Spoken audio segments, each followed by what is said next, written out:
یہ تمام چیزیں ہیں، بڑی غور کرنے والی چیزیں ہیں۔ میں بتانا یہ چاہتا ہوں دوستو کہ یہی وہ مقدس شب ہے جسے شب معراج کہا جاتا ہے، اور یہ وہ معراج ہے، ہماری اور آپ کی معراج کی بات نہیں ہو رہی ہے، یہ رسول اللہ صلی اللہ علیہ وسلم کے معراج کی بات ہو رہی ہے۔ وہ معراج جو سب کو معراج بخشے اس کی معراج ہو رہی ہے، جو سب کو معراج بخشے اس کی معراج ہو رہی ہے، سمجھے؟ تو اب اس کی معراج مسجد حرام سے مسجد اقصی جانا نہیں ہے اور وہاں 1,24,000 کم و بیش انبیاء کرام کی امامت کرا دینا، یہ اللہ کے رسول کی معراج نہیں ہے۔ وہاں سے پہلے اور دوسرے اور چوتھے اور پانچویں آسمان اور ساتویں آسمان کو جو ہے سے گزر جانا، یہ ان کی معراج نہیں ہے، بلکہ جو ہے یہ سب ان جگہوں کی معراج ہیں جہاں اللہ کے رسول صلی اللہ علیہ وسلم نے اپنے قدم ناز کو رکھا ہے، تو آخر رسول اللہ کی معراج کیا ہے؟ تو رسول اللہ کی معراج یہ ہے کہ کائنات میں کسی ماں نے کوئی ایسا جنا نہیں جو دنیا میں دنیاوی زندگی میں جو ہے اللہ کا دیدار کرتے، چاہے وہ آدم ہو، چاہے وہ نوح ہو یا عیسیٰ روح اللہ تک، انبیاء کی مقدس جماعت کیوں نہ ہو، کسی نے اپنے ماتھے کی نظروں سے خدا کا دیدار نہیں کیا۔ یہ محمد رسول اللہ ہے، یہ آمنہ کا لبت جگر ہے اور عبداللہ کا نور نظر ہے، یہ پہلا اور آخری اللہ کا بندہ ہے جس کو اللہ نے جو ہے اسی دنیا میں جو ہے ماتھے کی نگاہوں سے اپنا دیدار بخشا ہے۔ اس ذات کا نام محمد رسول اللہ ہے اور وہی دیدار خدا محمد رسول اللہ کی معراج ہے، اسے کہتے ہیں معراج۔ حضرات آپ اندازہ لگائیے، یہ ہے محمد رسول اللہ کی معراج۔ ورنہ تو حضرت موسیٰ بھی طور پہ جاتے تھے، ہے نا؟ آپ کو کچھ بھی لینا ہوتا تھا اللہ سے تو اللہ رب العزت نے ایک جگہ منتخب فرمائی کہ اگر ہم کلام ہونا ہے، ہم سے کچھ لینا ہے تو موسیٰ ہر جگہ نہیں، تمہیں طور پر ہی آنا ہوگا۔ یہ طور یہ پہاڑ ہے۔ تو حضرت موسیٰ کو جب بھی اللہ سے ہم کلامی کرنی ہوتی تو اللہ رب العزت ان سے ہم کلام ہر جگہ نہیں ہوتا، بلکہ حضرت موسیٰ کو طور پہ جانا پڑتا۔ اور طور پر جب جاتے تو ابھی حکم ہوتا، کیا حکم ہوتا؟ فَقْلَعْ نَعْلَيْكَ، اے موسیٰ ایسے ہی مت آ جانا، فَقْلَعْ نَعْلَيْكَ، اپنے نالین کو، اپنے جوتے کو اتار کر کے آنا طور پہ۔ لیکن جب محبوب کو بلایا اور جب محبوب عرش اعظم پر پہنچا ہے اور جوتا اتارنے کا ارادہ فرمایا تو اللہ فرماتا ہے محبوب نہیں، یہ تو عرش اعظم کی خوش قسمتی ہے کہ تمہارا نالین اس عرش اعظم کو چھو جائے اور اس کی معراج ہو جائے۔ یہ محمد رسول اللہ صلی اللہ علیہ وسلم کا مرتبہ۔ حضرات آپ دیکھیے، جہاں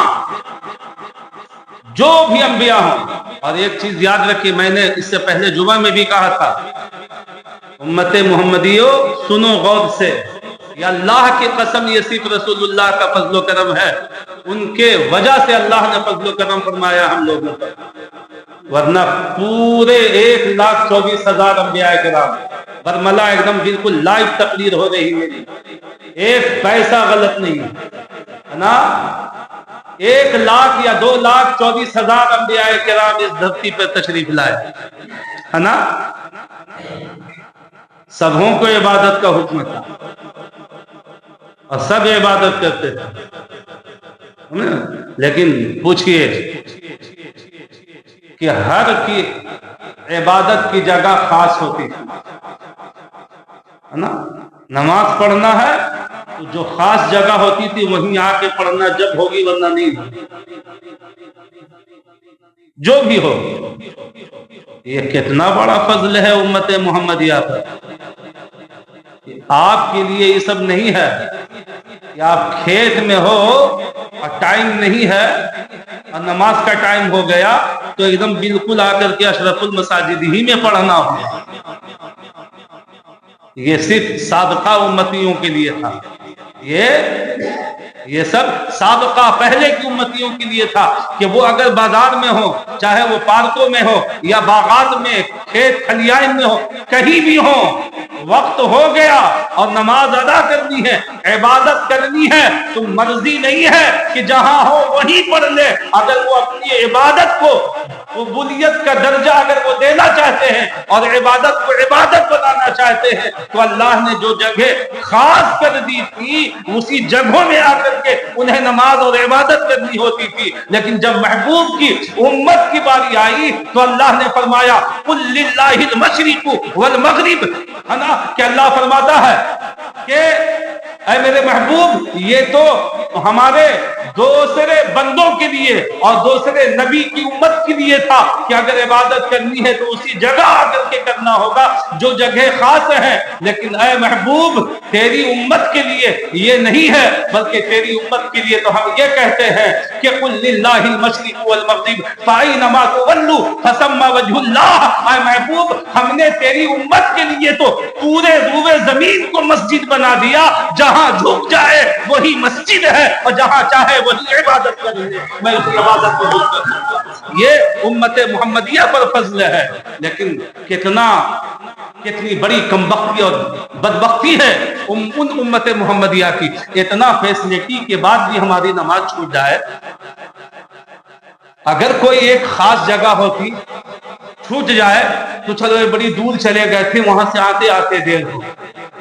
تب تو کہا جا سکتا تھا، ایک عذر سمجھا جا سکتا تھا۔ لیکن اللہ نے اپنے حبیب کے واسطے سے، ان کے توسط سے جو ہے ان کی امت پر اتنا فضل فرمایا کہ محبوب جب تیرے امت کی باری آ گئی ہے تو اب ان کے لیے کوئی جگہ مسجد نہیں ہے۔ قل للہ المشرق والمغرب، مشرق سے مغرب تک پوری روئے زمین ہم نے تیری امت کے لیے مسجد بنا دی ہے۔ فَإِنَّمَا تُوَلُّوا فَثَمَّ وَجْهُ اللَّهِ، جہاں وہ اپنا چہرہ جھکا دے وہی میں اس کی عبادت قبول کر لوں گا۔ یہ امت محمدیہ پر فضل ہے نا۔ اور نماز جیسی اہم عبادت کے لیے اللہ رب العزت نے جو ہے یہ وہ عبادت ہے جو عبادت اللہ نے تحفے میں عطا فرمائی تھی اپنے حبیب کو، اور کسی اور شب نہیں۔ یہ وہی مقدس شب ہے جو شب ہمارے اور آپ کے سامنے سے گزر رہی ہے، اسے شب معراج کہتے ہیں۔ بہرحال بہت سارے واقعات اور بہت سارے مشاہدات ہوئے، بہت سارے واقعات ہوئے اس مقدس رات میں، اور اس زمین سے، اس جگہ سے لے کر کے لا جگہ تک جانے اور آنے میں، اس مکان سے لے کر کے لا مکان تک محبوب کا جانا، وہاں سے آنا، پہلے آسمان پر حضرت آدم کا سے ملاقات، دوسرے پر کسی اور نبی سے، تیسرے پر کسی اور نبی سے، ہر آسمان پر، اور سب سے آخری آسمان، ساتویں آسمان پر ان کے اپنے جد اعلیٰ حضرت سیدنا ابراہیم خلیل اللہ سے ملاقات۔ اور جانتے ہیں جس آسمان سے گزرے ہیں اللہ کے رسول صلی اللہ علیہ وسلم، جس آسمان سے، کیا استقبال ہے صاحب، کیا استقبال۔ آپ سمجھ رہے ہیں کہ استقبال کا کیا کہیں؟ آپ پڑھیے قرآن پاک کا ترجمہ پڑھیے، سبحان الذی اسری بعبدہ لیلا، اس کی تفسیر، اس کے تراجم اور اس کی تفاسیر کو پڑھیے۔ پھر جو ہے سورۃ النجم ہے، والنجم اذا ہوا ما ضل صاحبکم وما غوا وما ينطق عن الهوى ان هو الا وحی یوحی، اسی میں آیت ہے وَلَقَدْ رَآهُ نَزْلَةً أُخْرَى عِنْدَ سِدْرَةِ الْمُنتَهَى، کہ جو ہے اللہ رب العزت نے جب حضرت موسیٰ نے اللہ سے فرمایا، اللہ سے عرض کیا کہ یا اللہ میں تجھے دیکھنا چاہتا ہوں، میں تجھے دیکھنا چاہتا ہوں۔ اللہ نے فرمایا لن ترانی، موسیٰ تو ہرگز مجھے نہیں دیکھ سکتا، تو ہرگز مجھے نہیں دیکھ سکتا۔ نبی نہ ہے، لوح محفوظ پر نگاہیں ہوتی ہیں، وہ سب جان رہے ہیں۔ لوح محفوظ پر پڑھ لیا کہ آخری نبی ایک آئے گا جو اپنی ماتھے کی نظروں سے خدا کا دیدار کرے گا۔ تو حضرت موسیٰ نے بھی کہا مجھے دیدار کرا، اللہ نے فرمایا لن ترانی، تو مجھے نہیں دیکھ سکتا ہے۔ تب حضرت موسیٰ نے کہا میں کیسے نہیں دیکھ سکتا ہے اللہ، آخر ایک نبی آنے والا ہے نا، جس کا آسمان میں نام احمد ہوگا، زمین میں نام محمد ہوگا، قیامت میں نام محمود ہوگا، یہ بھی تو آنے والا ہے، وہ بھی تو تیرا دیدار کرے گا، تو اسے دیدار کرائے گا، وہ تیرا دیدار کرے گا، جب وہ دیکھ سکتا ہے تو میں تجھے کیوں نہیں دیکھ سکتا ہے؟ اللہ تبارک و تعالیٰ نے کہا موسیٰ ہاں وہ تو دیکھے گا، اور اس کے دیکھنے کا معاملہ بڑا جداگانہ ہوگا، تم مجھے نہیں دیکھ سکتے ہو۔ مزید ہوئے تو اللہ تبارک و تعالیٰ نے کہا اچھا دیکھنا چاہتے ہو تو آؤ دیکھو۔ تو اللہ نے اپنا دیدار تو کیا، صرف اپنی تجلی کی ایک ہلکی سی جھلک جو ہے طور پر دکھلائی تو حضرت موسیٰ بے ہوش ہو کر کے گر گئے۔ پورا 9ویں پارے میں اس کا پورا جو ہے واقعہ جو ہے قرآن پاک میں بیان ہے۔ آپ نے کہا میں دیکھنا چاہتا ہوں، رب نے منع کیا، پھر آپ نے ضد کیا، پھر اللہ نے جو ہے فلما تجلی للجبل جعلہ دکا وخر موسیٰ صعیقا، اور حضرت موسیٰ جو ہے بے ہوش ہو کر کے جو ہے وہ گر پڑے، اور تجلی کی تاب بھی نہ لا سکے۔ یہ خدا کی تجلی کی ہلکی سے جھلک کی تاب نہ لا سکے، اور پورا طور جو ہے وہ جل کر کے سرما بن گیا۔ حقیقت میں سرما وہی سرما اگر مل جائے کسی کو، وہ جلا ہوا تجلی خدا سے جلا ہوا وہ پتھر تو حقیقت میں وہی سرما ہے۔ تو پورا پتھر جو ہے وہ جل گیا، اور حضرت موسیٰ جو ہے گر گئے۔ فلما افاقا تبت الیہ، جب آپ کو افاقہ ہوا، جب وہ یہ ہوشی ختم ہوئی، تبت الیہ، تب اللہ تبارک و تعالیٰ کی بارگاہ میں جو ہے آپ نادم ہوئے، اور کیا کہا؟ اس کے بعد پھر حضرت موسیٰ نے فرمایا سبحانک، اے اللہ تیری ذات بڑی پاک و صاف ہے، تو ہی بلند و بالا ہے، یقیناً جو ہے وہ تیرا حبیب۔ اور اللہ نے فرمایا موسیٰ تو میری تجلی کی جھلک بھی نہ دیکھ سکا، لیکن میرا حبیب جو مجھے دیکھے گا وہ اپنی ماتھوں کی نظروں سے دیکھے گا، اور ایسے دیکھے گا جیسے قوسین ہوتا، فکان قاب قوسین، اور اس کے قرب کا عالم یہ ہوگا، اتنا نزدیک سے دیکھے گا جیسے قوسین ہوتا ہے۔ قوسین سمجھتے ہیں کس کو کہتے ہیں؟ نہیں، تیر دیکھا ہے نا، تیر ایک تیر ہوتا ہے، ایک اس کا جو کمان ہوتا ہے، اس طریقے سے جو ہوتا ہے اس کو جب دونوں طرف سے ایسے بنا دیا جائے تو اسی کو قوسین کہتے ہیں۔ آپ دیکھیے گا کتابوں میں بھی اس طریقے سے ایک نشان ہوتا ہے، اس کو جو ہے ہندی میں کیا کہتے ہیں نہیں معلوم، لیکن اردو میں اسے قوسین کے نشان کہتے ہیں، وہ قوسین ہوتا ہے۔ تو فکان قاب قوسین او ادنا، یہ لفظ قرآن میں قوسین میں کتنا فرق ہوتا ہے، تھوڑا ہی تو فرق ہوتا ہے، تیر ہو اور اس میں جو ربڑ لگا ہوتا ہے تو کتنا تو فرق ہوتا ہے، جس میں ہم تیر لگا کر کے اس دھاگے میں یا ربڑ میں لگا کے کھینچتے ہیں، اس لکڑی اور ربڑ میں کتنا فرق ہوتا ہے، تھوڑا ہی سا تو فرق ہوتا ہے۔ اور اللہ فرماتا ہے کہ وہ تو مجھے ایسے دیکھے گا جیسے قوسین ہوتے ہیں، او ادنا، بلکہ قوسین سے بھی کم جو ہے ہمارے اور میرے محبوب کے درمیان میں جو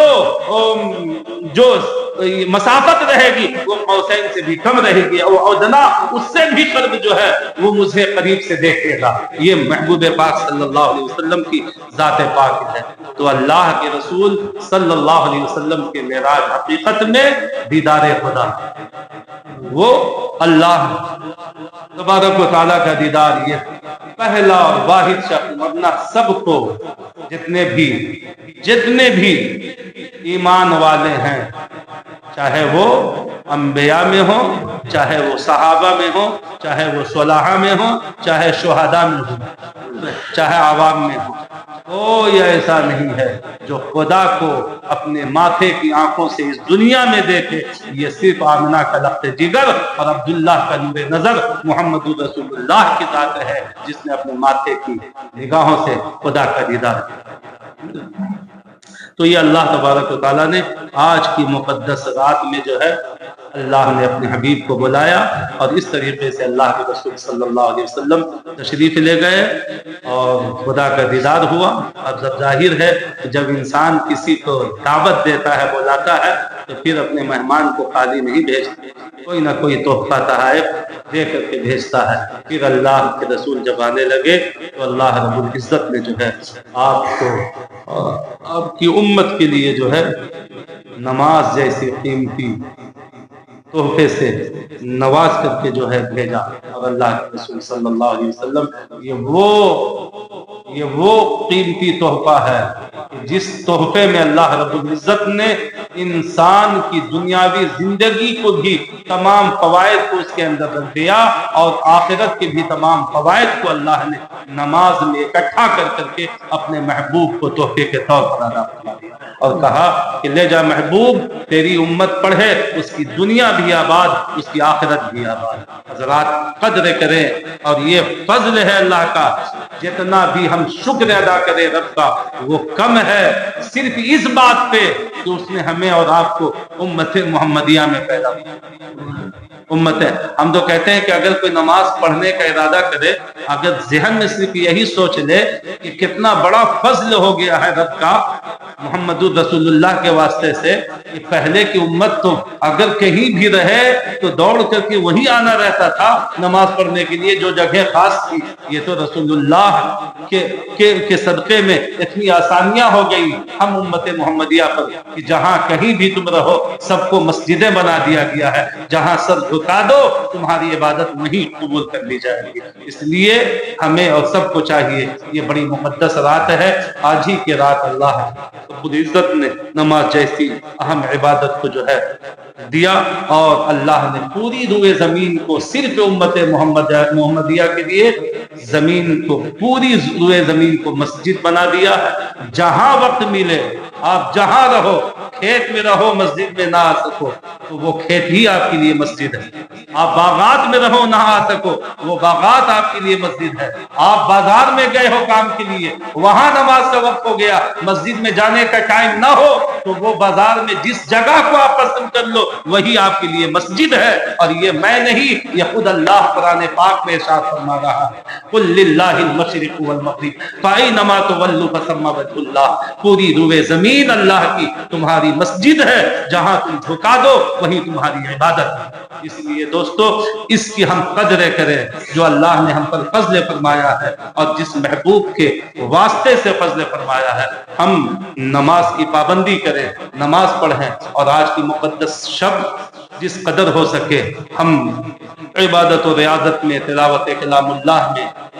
میں گزاریں، اور اپنے گناہوں پر نادم و شرمندہ ہوں، اور اللہ کی بارگاہ میں توبہ اور تائب ہوں، اس لیے کہ بہت ساری مخصوص گھڑیاں اللہ نے اپنے محبوب کی امت کے لیے بنائی ہیں کہ اس گھڑی میں اگر ہم اللہ کی بارگاہ میں توبہ کریں تو اللہ رب العزت اپنے بندوں کی توبہ کو قبول فرماتا ہے۔ ان مخصوص رات اور ان مخصوص گھڑیوں میں سے ایک رات شب معراج بھی ہے، اور ایک گھڑی شب معراج کی بھی گھڑی ہے۔ اس لیے اس رات میں ہم اللہ کی بارگاہ میں